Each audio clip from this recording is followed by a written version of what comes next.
El Evangelio es un llamado a venir a Cristo. Por lo tanto, el Evangelio demanda al hombre a responder en fe.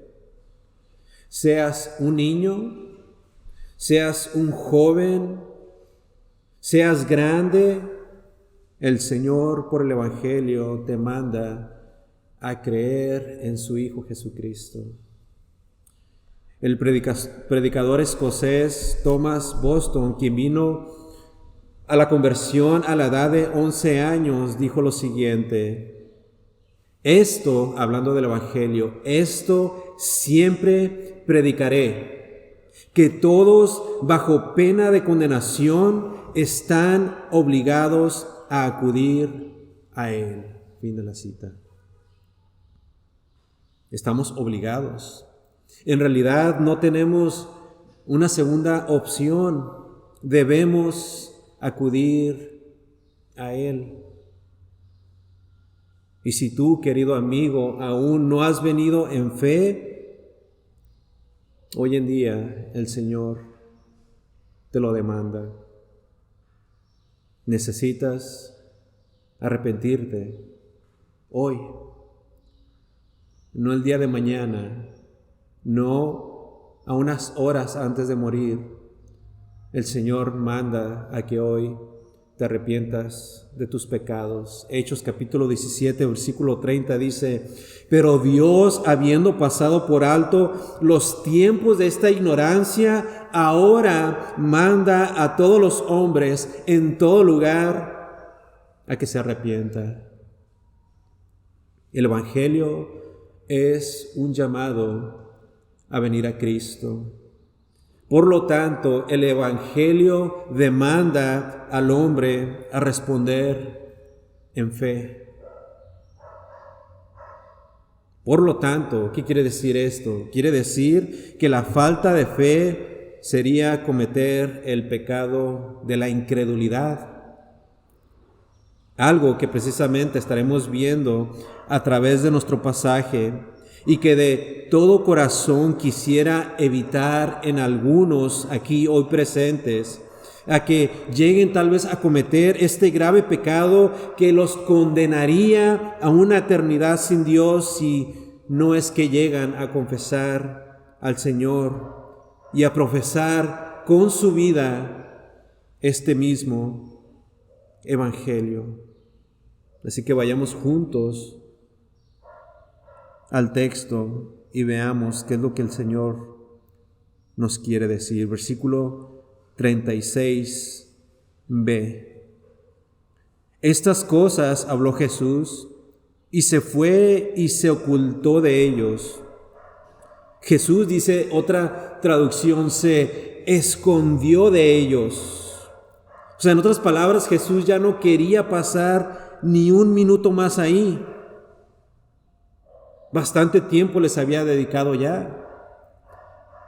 Esta gente, si usted no ha leído este Evangelio, por lo menos el capítulo 12 entero y los capítulos previos, esta gente era toda la multitud que le había seguido después de haber resucitado a Lázaro y quien fue testigo de ese milagro.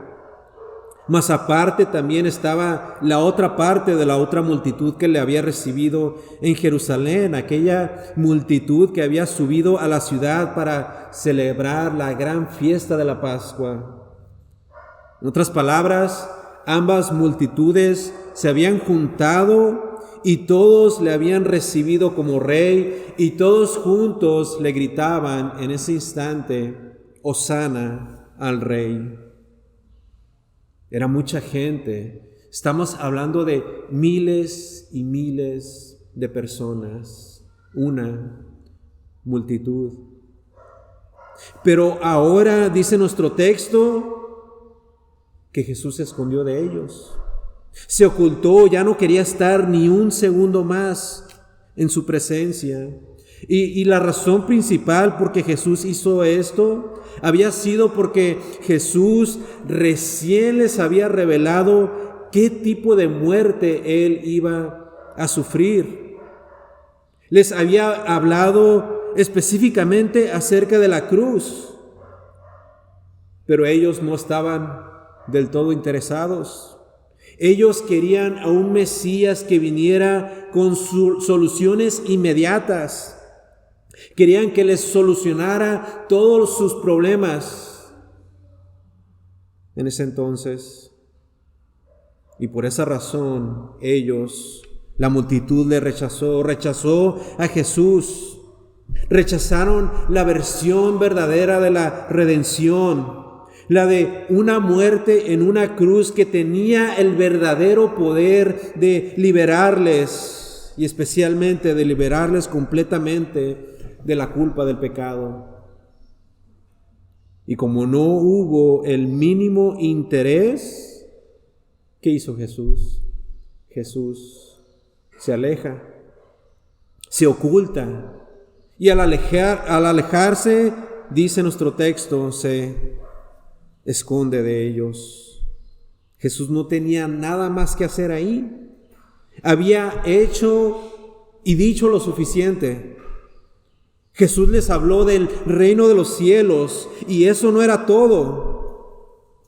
Su mensaje venía acompañado de señales, venía acompañado de muchos milagros, pero la ironía de estos hombres, a pesar de haber sido testigos de los más grandes milagros que la humanidad haya visto y que verá, no fueron lo suficiente. Versículo 37. Pero a pesar de que había hecho tantas señales delante de ellos, ¿qué dice? No creían en él. Amada iglesia, queridos amigos, Jesús hizo muchos milagros. Juan el apóstol solamente grabó 7 de ellos, pero Jesús hizo una infinidad de ellos. Miren lo que dice el capítulo 20 de este mismo evangelio. En el versículo 30 dice: hizo además Jesús muchas otras señales en presencia de sus discípulos, las cuales no están escritas en este libro. Versículo 31, pero estas, hablando de las 7 señales, de los 7 milagros, pero estas se han escrito, ¿para qué? Para que creáis que Jesús es el Cristo, el Hijo de Dios, y para que creyendo tengáis vida en su nombre. Pero esta gente, esta multitud, no creyó en él. Y tal vez diríamos o pensaríamos: qué torpes, qué necios, qué pasguatos, qué tontos incluso. Ellos vieron de todo. Vieron a Jesús convertir el agua en vino. Vieron a paralíticos literalmente pararse. Miles y miles de individuos ser alimentados de tan solamente 5 panes y 2 pececillos. Vieron a ciegos de nacimiento recibir la vista. Vieron incluso a muertos ser resucitados. Pero ni aún así creyeron, ni tan solamente un poquito. Esto nos revela algo muy, pero muy importante.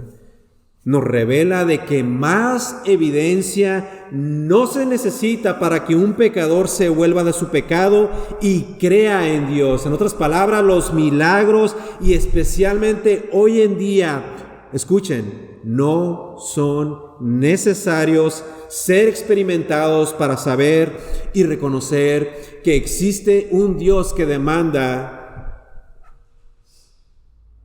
a que se arrepientan.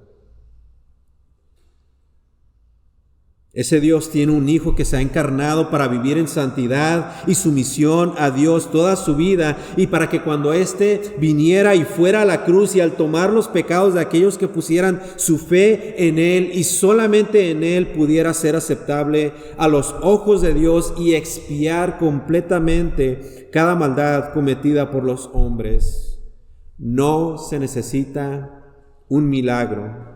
Lo que se necesita como única regla es escuchar solamente este glorioso evangelio.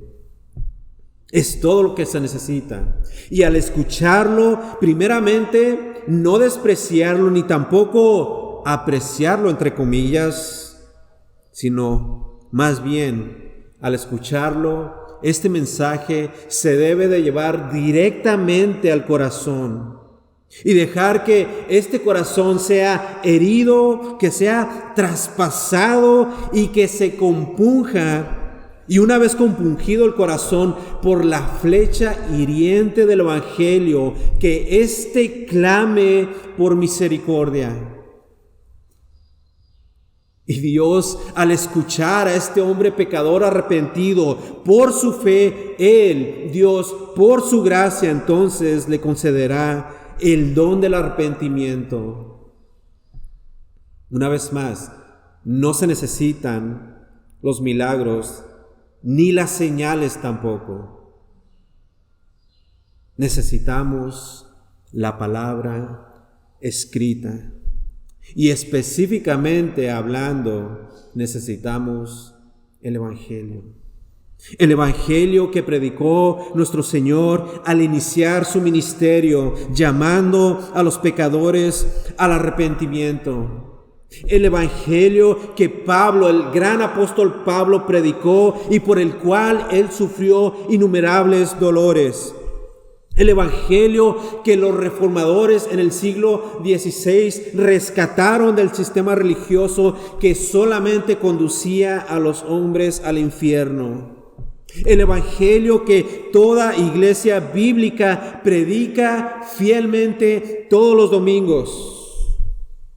El Evangelio que hemos de creer y amar y vivir todos los días de nuestras vidas, y el cual anhelamos aún conocer más hoy, pero también cuando estemos incluso en la gloria con Dios. Necesitamos no milagros ni señales, necesitamos la palabra escrita.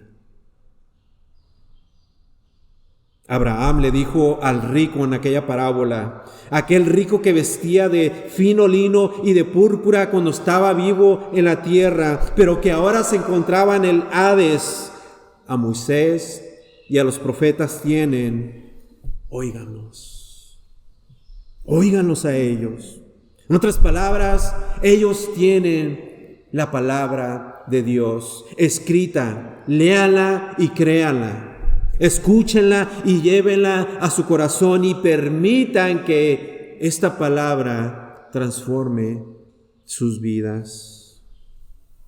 A Moisés y a los profetas tienen, óiganlos.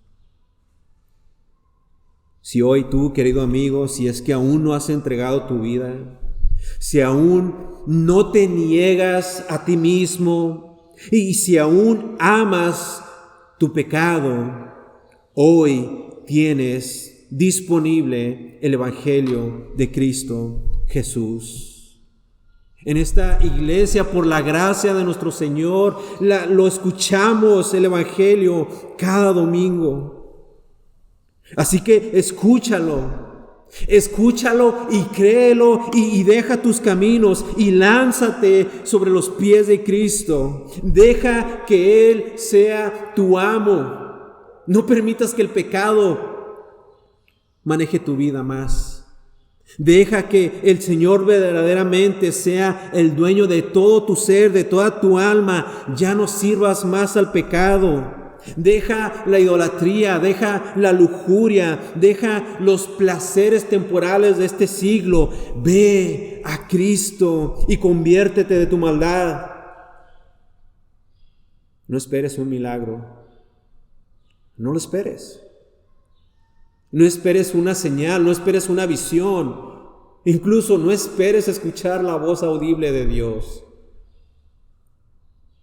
Si eso es lo que esperas, como decimos comúnmente, se te va a ir el tren.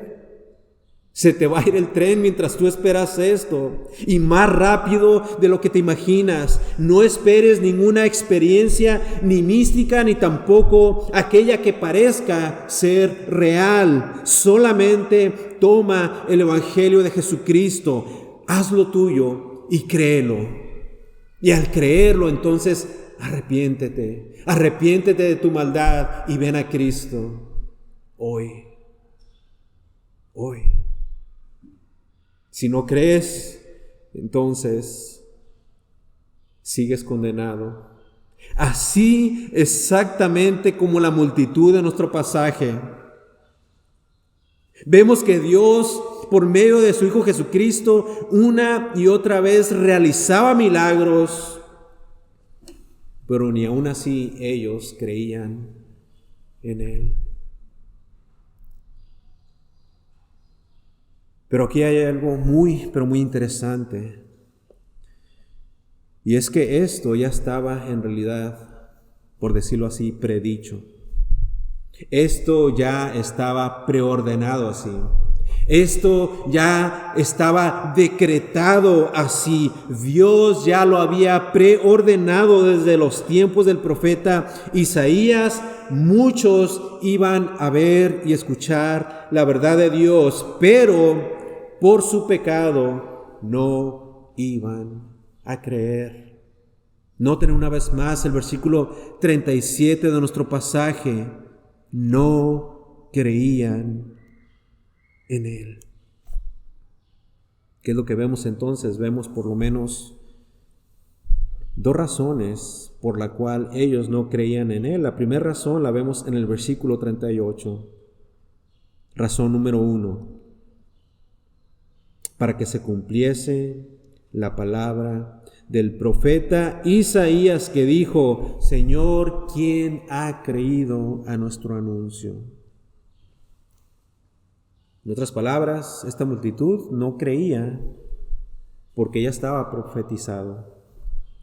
Aquí el apóstol Juan está citando directamente del libro de Isaías en el capítulo 53. Era una profecía que se tenía que cumplir, y lo sorprendente de esto es que esto lo dijo el profeta Isaías aproximadamente, escuchen, 700 años antes de que Jesús naciera en un establo. Isaías capítulo 53, versículo 1. ¿Quién ha creído a nuestro anuncio y sobre quién se ha manifestado el brazo de Jehová?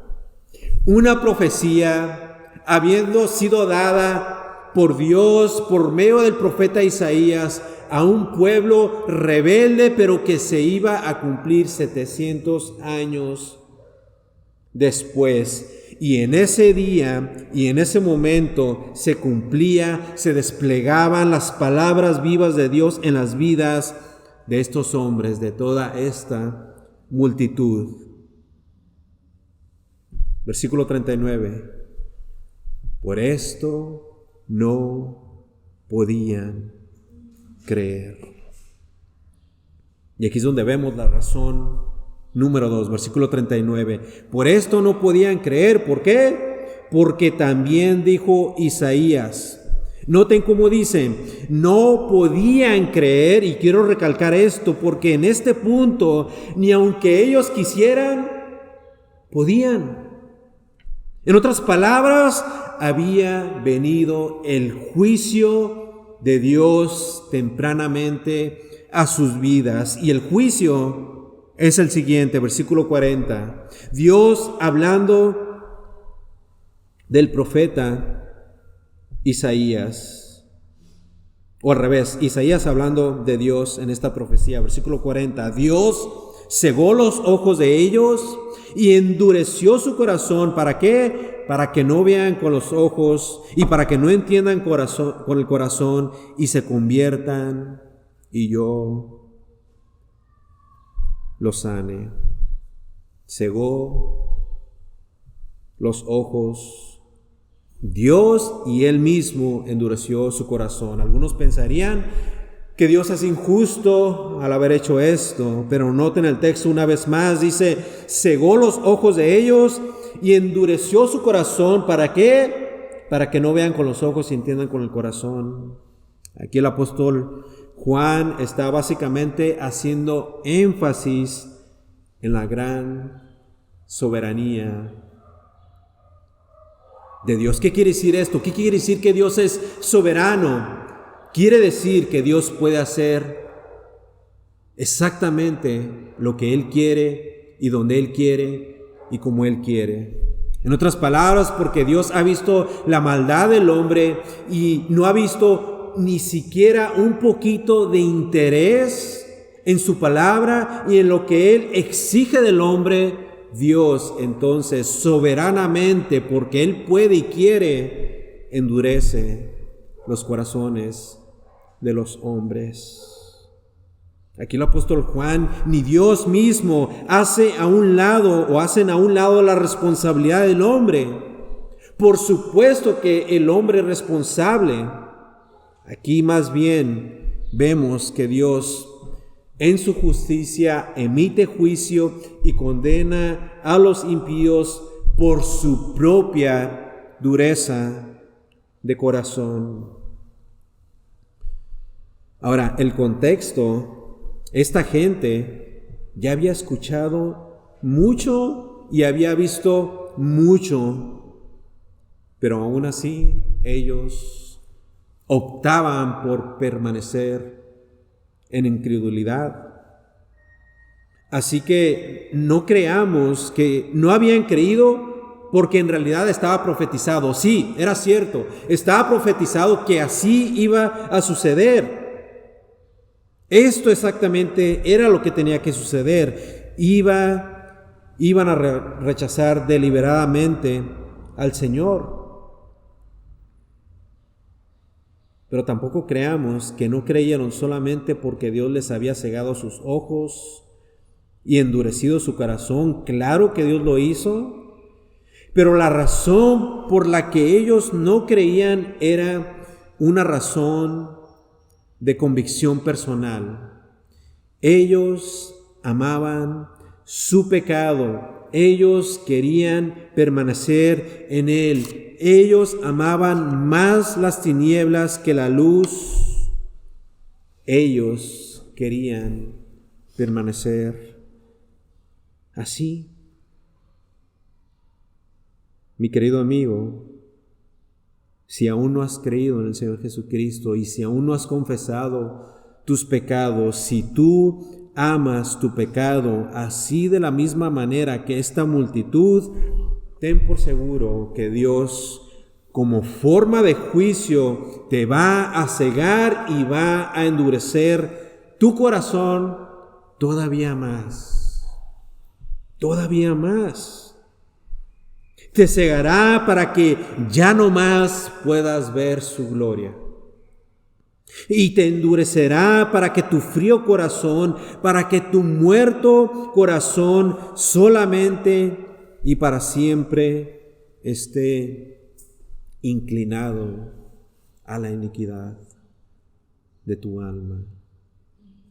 Y eso es lamentable.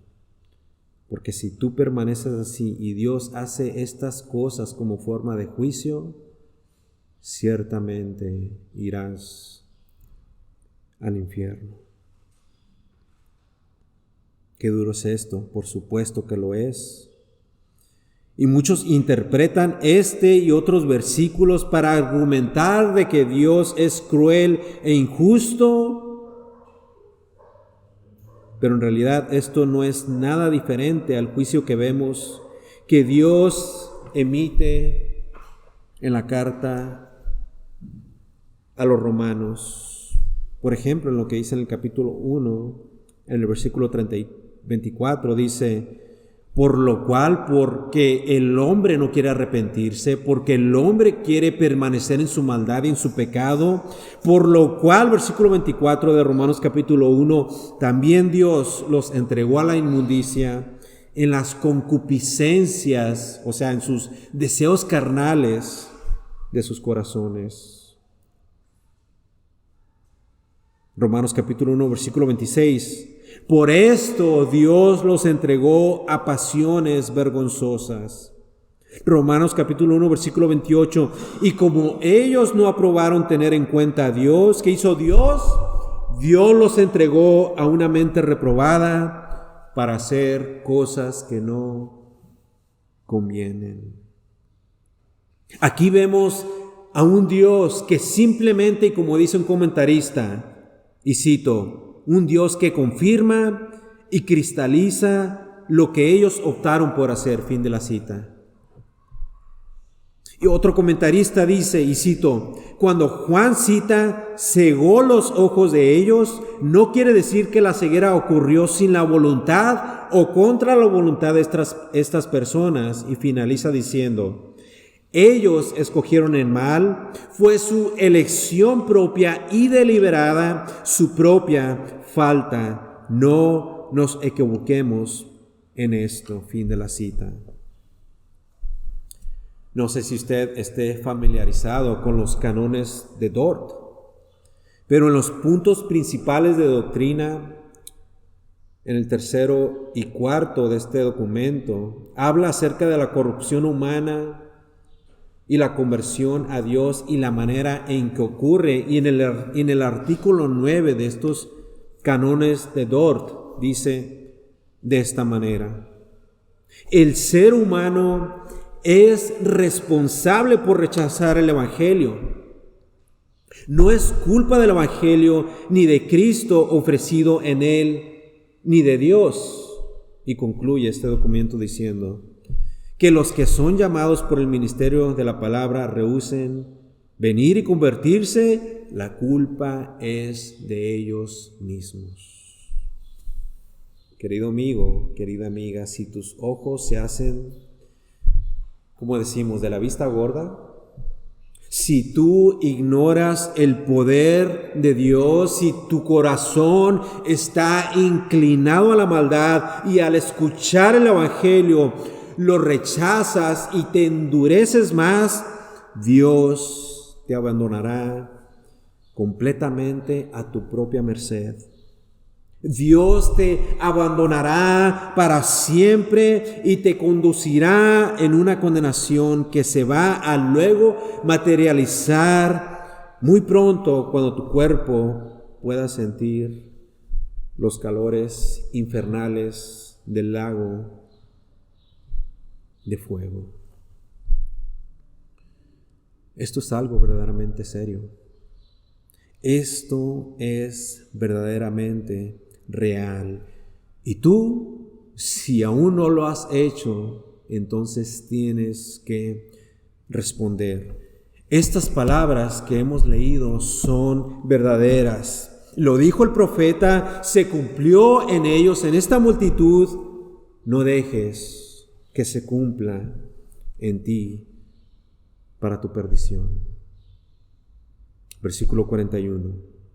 Ahora miremos lo que dijo el profeta 700 años antes de que Jesús fuera concebido milagrosamente por el Espíritu Santo. Versículo 41.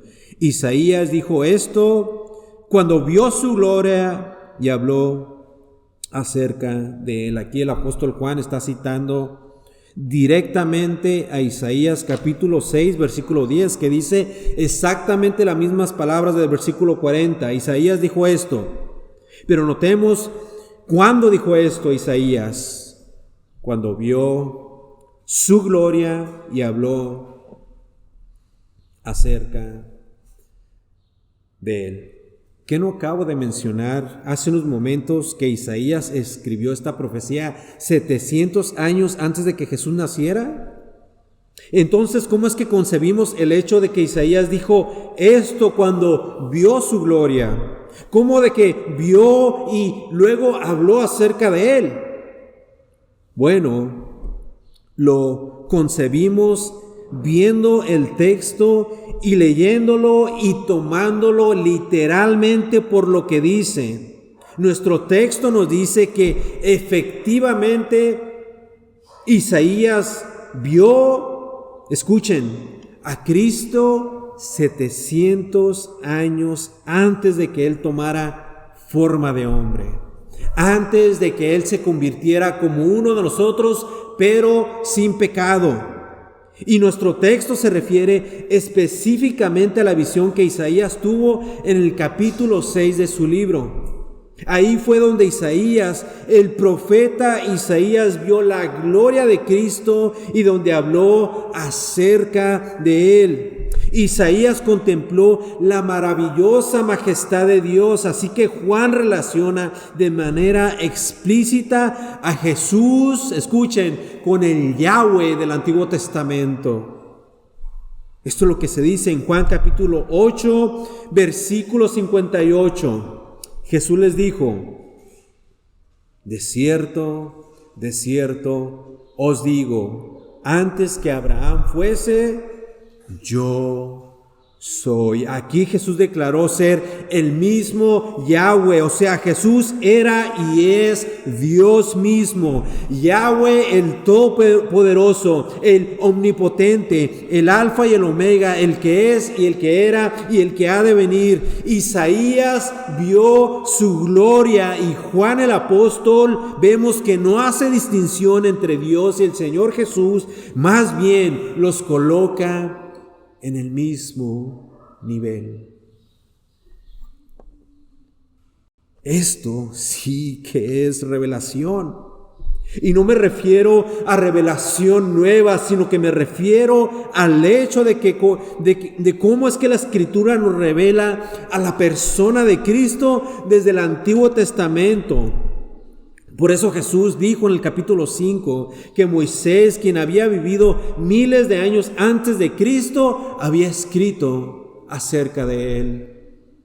Y es por eso que en camino a Emaús dice el doctor Lucas que, versículo 27 del capítulo 24, que comenzando desde Moisés y siguiendo por todos los profetas, les declaraba en todas las Escrituras lo que de Él decían.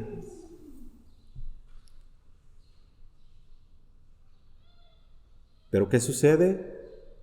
Volviendo a nuestro pasaje, versículo 42. Con todo eso, aún de los gobernantes, muchos creyeron en Él, entre comillas, muchos creyeron en Él, pero a causa de los fariseos no lo confesaban. ¿Por qué? Para no ser expulsados de la sinagoga. Muchos de los gobernantes creyeron, o sea, se habían dado cuenta que Jesús era el profetizado, era el que era de venir. Esta palabra en el original es la misma que Juan utiliza en Juan capítulo 1, versículo 12, que dice: mas a todos los que le recibieron, a los que creen, pisteo en el original, en su nombre les dio potestad de ser hechos hijos de Dios. En el versículo 42, la palabra creyeron es la misma, pisteo. Ellos creyeron, y es exactamente también la misma palabra que se usa en el capítulo 3, en el versículo 16. Usted conoce este versículo de memoria, dice: porque de tal manera amó Dios al mundo que ha dado su Hijo unigénito para que todo aquel que en Él cree, pisteo, no se pierda, mas tenga vida eterna. Es exactamente la misma palabra en ese mismo capítulo en el versículo 36, que dice: el que cree, pisteo, en el Hijo tiene vida eterna. Es exactamente la misma palabra que se utiliza en el capítulo 20, en el versículo 3, que también dice: pero estas, ¿recuerdan? Estas se han escrito para que creáis, pisteo, que Jesús es el Cristo, el Hijo de Dios, y para que creyendo, pisteo, tengáis vida en su nombre. Versículo 42. Estos gobernantes, habiendo creído, pisteo, y de acuerdo a nuestro texto, tenían ya la vida eterna. Habían creído verdaderamente en Cristo como el Señor. Muchos de ellos creyeron, pero lo que debió de haber sido gozo y alegría y celebración y júbilo, y escuchen, y una perfecta oportunidad para testificar acerca del reino de los cielos, fue más bien un rotundo rechazo por el Señor. Fue una abominable negación del Señor por parte de estos gobernantes, quienes a mi parecer fueron unos cobardes. Versículo 42. Con todo eso, aún de los gobernantes, muchos creyeron pisteo en él. Pero a causa de los fariseos, no lo confesaban. Me encantaría ver qué hubiese pensado el apóstol Pablo, el autor de la carta a los romanos, aquel que escribió en el primer capítulo, en el versículo 16, porque no me avergüenzo del evangelio. Porque no me avergüenzo del evangelio, porque es poder de Dios para salvación a todo aquel que cree. Al judío primeramente y después al griego. Me encantaría pensar o ver qué es lo que él hubiese pensado de estos hombres. Pero de hecho estaría más interesado todavía en saber qué pensaría Jesús. Y con esto no estoy diciendo que Jesús no sabía lo que estaba pasando. Por supuesto que lo sabía. Sabía que estos hombres, habiendo creído para salvación, lo estaban ahora abiertamente rechazando. Y esto se debía por dos razones. Número uno, la razón principal era porque su fe era una fe deficiente. Era su fe tan débil como aquella fe que se rehúsa por cualquier razón o por cualquier motivo a comprometerse al señorío de Cristo. Y hablando de cosas prácticas, el servirle en amor y en fidelidad. El comprometerse en el ministerio y hacer a un lado los compromisos netamente seculares. Todo compromiso que no tiene nada que ver con lo espiritual. El comprometerse en el culto a Dios, en cumplir con la obligación de guardar por lo menos el día del Señor. El comprometerse a servirle a otros y no enfocarse tan solamente en uno mismo. El compromiso, el sacrificio que debemos de tener para con Dios y dejar de una buena vez por todas de ser egoístas, pensando tan solamente en lo nuestro. Esta fe deficiente y débil, muchos creyentes el día de hoy también la poseen. Dicen creer así como los hombres de nuestro texto, pero no confiesan al Señor abiertamente. Su compromiso principal es con ellos mismos y solamente con los que aman, y todo lo demás pasa tan simplemente a segundos términos. La vida del creyente y especialmente la vida del ministro es una de sacrificio. Y si tú algún día quieres servir al Señor y si lo has estado considerando, simplemente te quiero exhortar a que tomes en cuenta que cuando tú atiendes a tu llamado, significa una vida de sacrificio. Te comprometes primeramente con el Señor, demuestras que tu fe es una fuerte, no una débil y deficiente como la de estos hombres, a mi parecer, cobardes, que les importaba más qué era lo que pensaban los demás, tenían incluso temor a perder sus posiciones de liderazgo, que verdaderamente le sirvas como Él te lo ha mandado. Versículo 42, parte final. Pero a causa de los fariseos no lo confesaban para no ser expulsados de la sinagoga. Esa fue la razón número 1. Pero ¿cuál es la razón número 2? La razón número 2 por la cual estos hombres no confesaban abiertamente su fe en Cristo Jesús era porque la gloria del hombre era más importante que la gloria de Dios. Versículo 43. Porque amaban más la gloria de los hombres que la gloria de Dios. Dice el pastor John MacArthur, y cito: lo peor que un hombre de Dios puede hacer en toda su vida es negar al Señor en público. Fin de la cita. Me temo decir que hay muchos, incluso hoy, que están haciendo exactamente esto. Y tal vez me dirás, yo no lo rechazo, yo sí digo que soy creyente, pero en realidad eso es todo. ¿Solamente dices que eres cristiano y ya ahí termina el asunto? ¿O te tomas verdaderamente el tiempo y aprovechas la oportunidad y con tu vida demuestras ser un verdadero creyente? ¿Hablas y te conduces como una persona piadosa? ¿Como alguien que verdaderamente ha nacido de nuevo? Y en la práctica no criticas, no señalas, no eres impaciente, no pronuncias palabras deshonestas, no te involucras en pláticas deshonrosas, no te ríes de chistes con doble sentido, no imitas a tus compañeros o familiares incrédulos, no eres igual que ellos, sino más bien tomas también la oportunidad para testificar de aquel que te salvó de las profundidades del infierno, predicas el evangelio y discipulas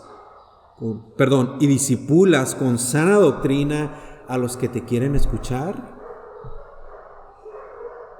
Públicamente y abiertamente confiesas al Señor. ¿O eres como estos hombres cobardes que no hablaban ni una sola cosa acerca del Señor porque les importaba más la gloria de hombres pecadores que darle toda la gloria a Dios? Dijo un autor, y cito: es triste cuando después de haber creído en Cristo y haber sido hecho hijo de la luz, el cristiano se avergüenza y cede a la presión social de su alrededor. Fin de la cita.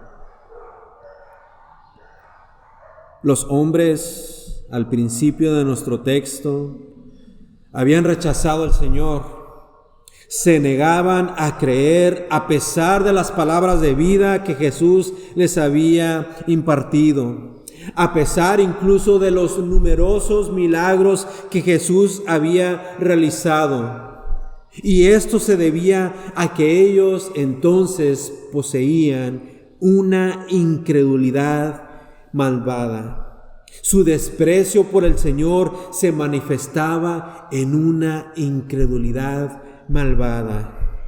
Y si tú estás hoy en esta misma posición, y ya sea que por muchos años has estado rechazando al Señor, has estado rechazando la oferta de gracia, o ya sea que solo has escuchado el Evangelio un par de veces, pero igual permaneces así, dijo Joel Beeke, la invitación no es una mentira, es una invitación verdadera, rica, plena y gratuita. El Evangelio es una oferta de parte de Dios bien intencionada. Fin de la cita. Y mi pregunta para ti es, ¿aceptarás esta oferta? ¿Creerás verdaderamente en el Señor para tu salvación y comunión con el Dios vivo y santo? ¿O rechazarás esta oferta y simplemente permanecerás en condenación? ¿Quedarás en juicio por la dureza de tu corazón? Mi oración es que puedas responder hoy al Evangelio, que deposites toda tu fe, toda tu confianza únicamente en Él. Cree en el Señor para salvación de tu alma. Ven y confiesa todos tus pecados, no te quedes con ninguno.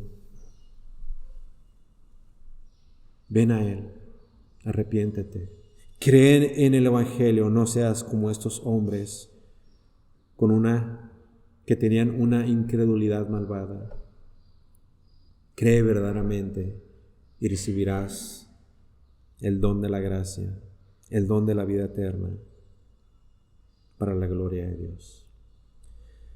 Señor, gracias por tu palabra y gracias, Señor, por una vez más recordarnos el Evangelio.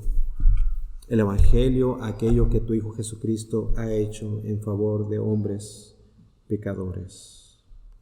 Que tu nombre sea exaltado y glorificado, Señor. Te lo pedimos en el nombre de Cristo Jesús. Amén.